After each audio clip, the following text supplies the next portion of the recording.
what a game last night. Really, in all facets, the Rangers did a wonderful job. On the pitching side, Jack Leiter set the tone. A couple of homers in this homer-friendly ballpark, and a good way to start off this series. They are now 6-1 in their last 7 games. And let's take a look at those wild card standings here as we have just a little bit of baseball left to play in this season. I'm Zach Bigley, joined by the Hall of Famer Eric Nadel. And Eric, boy, what a masterclass by one of the best managers in the history of this game, Bruce Bochy, tonight, who really managed this game. And Scott Boras. So, I mean, the list really goes on and on. Just check out the notable alumni page on Wikipedia. It's pretty impressive.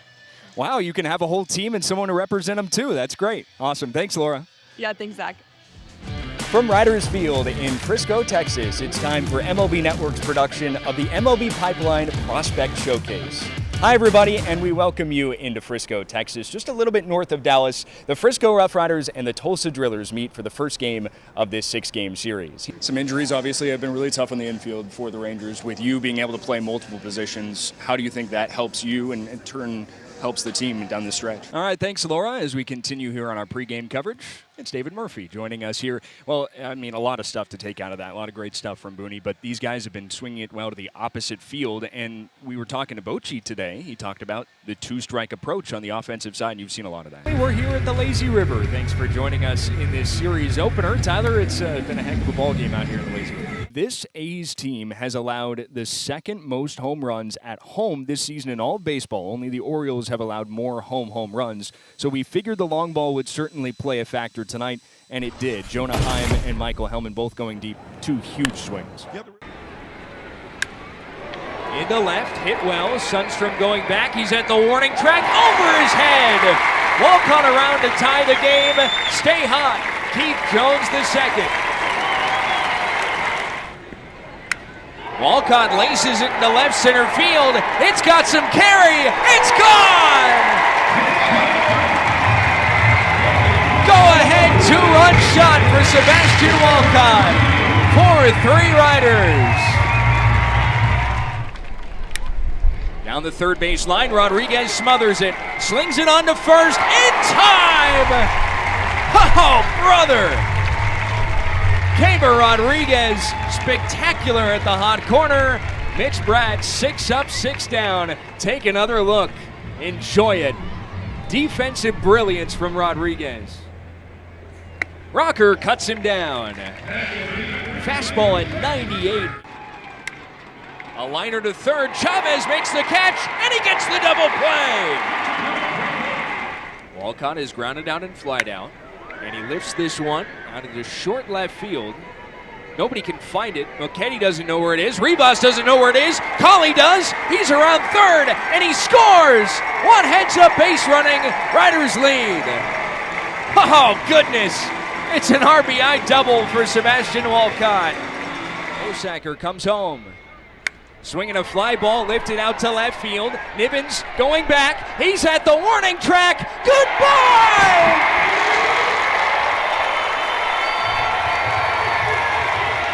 What a way to close the curtains on 2025. Cam Colley ends the season with a 2-run walk-off homer.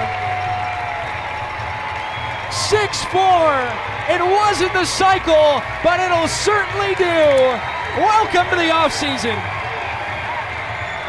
Bottom of the second inning in Frisco. We take a look back at that last play in the top of the second. Sebastian Walcott, so smooth defensively. Yeah, that's one of the things I'm going to be watching today. He's normally a shortstop sliding over to third base. Talking to him yesterday, he said one of the guys he watched a ton of highlights of growing up was Manny Machado, and he liked how silky smooth Manny Machado makes plays at third base. You saw a little bit of it there. Didn't rush it, didn't try to do too much with it. He knows he has the arm to throw it across the diamond. Take your time, get the out, get back into the dugout, and let's go hit. Kaber Rodriguez leads it off. Way back to the backstop. Well, we've seen a little bit of everything from Sebastian Walcott. Single, 2 steals. He's made a play defensively in the infield, and third base is not his primary position, as you talked about. This is just his 7th game playing at third this season, but he has looked smooth over there. 1-1 on Rodriguez. I wrote about this for the MLB Pipeline newsletter. I think a lot of people kind of assume he's going to move to third base at some point just because of that size at 6'4". Machado did that. Some people think he's like a Fernando Tatis Jr. being a bigger shortstop who moved to right field. He has the arm to do that. But he's also in the organization of Corey Seager, who a lot of people thought was going to move to third base himself. That's over Newell's head in center field, and Rodriguez up to second. A 6-game hitting streak now for the Riders' second baseman. That ball really jumped off his bat. And it had some late life to it, similar to that Noah Miller double in the left center over Aaron Zavala. It just kept sending Newell back, and the former Virginia Cavalier not able to make the play. Keibert Rodriguez, that's now 5 straight games with a double for him. It's been great to see, and Rough Riders have been starving for some offense, and Rodriguez has been able to help that out. Boy, are the Rough Riders happy to be home, though, after a really tough 2-week stretch on the road. Rainier Chavez watches down and in. Playing at Midland and at San Antonio, with the wind blowing in both parks, it was a really tough road trip for the Riders offensively. And so happy to be back here at home, which has been an offensive haven this year. 1-1 on Chavez, who's also riding a 5-game hitting streak coming into today. A .333 hitter during that stretch. Born in Venezuela, his family moved up here to Texas, and he went to high school at Little Elm, which is just about 20 minutes away from this ballpark. Went to Midland College and then was drafted by the Rangers. A switch hitter, originally a right-handed batter. He started switch hitting when he was in middle school. So he gets a lot more at-bats from the left side, facing a lot more right-handed pitchers, so he's gotten actually better from the left side. He golfs it into right. Rodriguez had to freeze, and now he gets the late wave. He's coming home. The throw goes to second, and the Riders take the lead. RBI single for Rainier Chavez. Nice job once again jumping on that Copen pitch, driving it to right field. Kind of an interesting decision by Jose Ramos to throw it to second base. I think it would have been at least a closer play at home plate, but Rough Riders jump on Copen in the middle of this breakout season, continue to apply that pressure here in the second inning. Yeah, Copen has been so good this year. Marcus Smith takes a strike. Started the season at the high A level with Great Lakes. In 10 starts, a 2.25 ERA there, 77 strikeouts in 48 innings. You mentioned second in all of minor league baseball in strikeouts this year with 97 total. He has yet to strike out a Rough Rider today. They've done a great job putting ball to bat. Yeah, and again, we've seen this a few times, Sebastian Walcott stealing 2 bases in that first inning. I wonder if Chavez is going to jump again here. We've already seen Copen throw over. Griffin Lockwood Powell behind the plate only has a 10% caught stealing rate coming into this game. So that's why Frisco wants to be aggressive. Chavez taking his lead. He goes. Smith puts it on the ground to second. And Fernandez, who's been busy, retires him. But putting the man in motion there, the Riders stay out of a potential double play. And with no outs, now with one, you put a man in scoring position. So Marcus Smith does his job. It's a 1-for-35 start for Smith at the Double-A level, but he's been on the other end of some bad luck offensively. But there he does a job. 9-hole hitting Ian Muller. Riders catcher.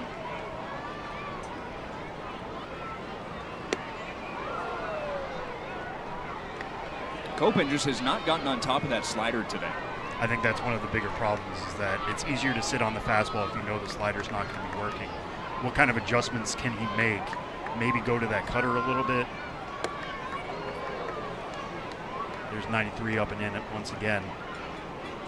It's interesting hearing how his repertoire has developed since his days at Marshall.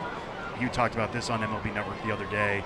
He entered college as a fastball, curveball, changeup guy just because he thought that's what you need to throw as a starting pitcher.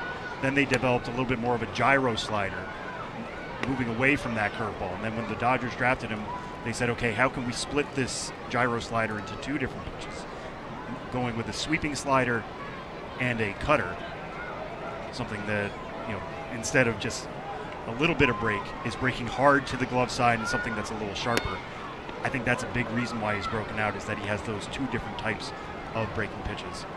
And he transitioned that changeup into a two-seam, which he throws occasionally, usually to right-handed batters. So the question is, does he keep that two-seam, or does he develop a changeup down the stretch, again, like he had in college? Ian Muller works a walk. Riders with 2 aboard and 1 out, and they've had plenty of base traffic in these first 2 innings against Copen. That's a great miss by Copen on the cutter. Probably the best at-bat where that cutter has looked consequentially. And you go back to that slider, too. Chavez at 87 was able to golf it and pull it into right center. But that's a nice spot for Copen. Chavez made him work, and this is what Frisco's doing. 3 hits, a couple of walks, and trying to win the run game. They're putting pressure on Patrick Copen.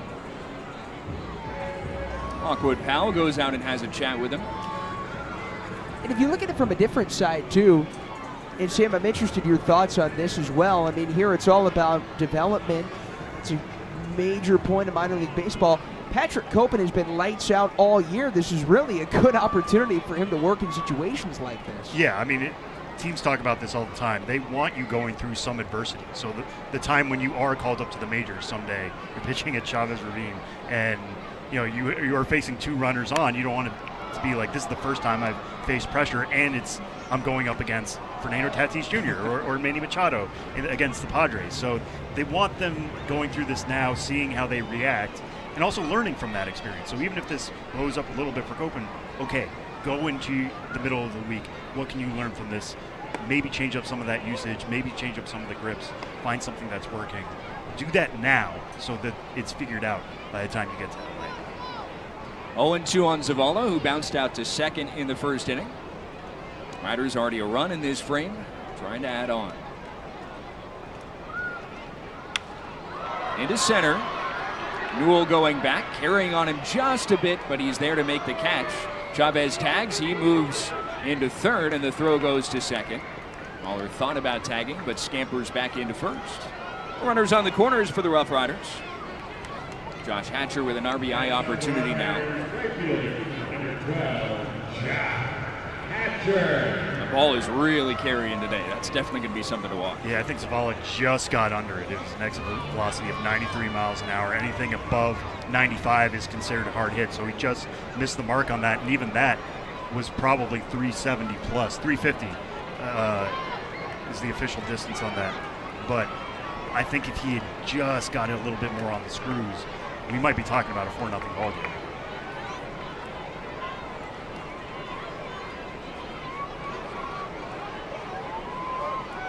Runner takes off, and he went around in the swing. Ian Muller with his second steal of the season. Catcher showing off his speed. He's been good at that over the course of his career, but just not so much this season, not running as much. Runners at second and third, 2 outs. 0-1 on Hatcher. 0-2. Well, preserving the knees, now he's splitting time with Tucker Mitchell, mainly the Rough Riders activating Aaron Antonini today, the Rangers doing that. But Mahler is catching more, he's catching more consecutively, but he is a lifetime 47 for 49 in steals. Got him swinging. Copen's first strikeout ends the Rough Riders' threat in the second. We go to the top of the third next from Riders Field.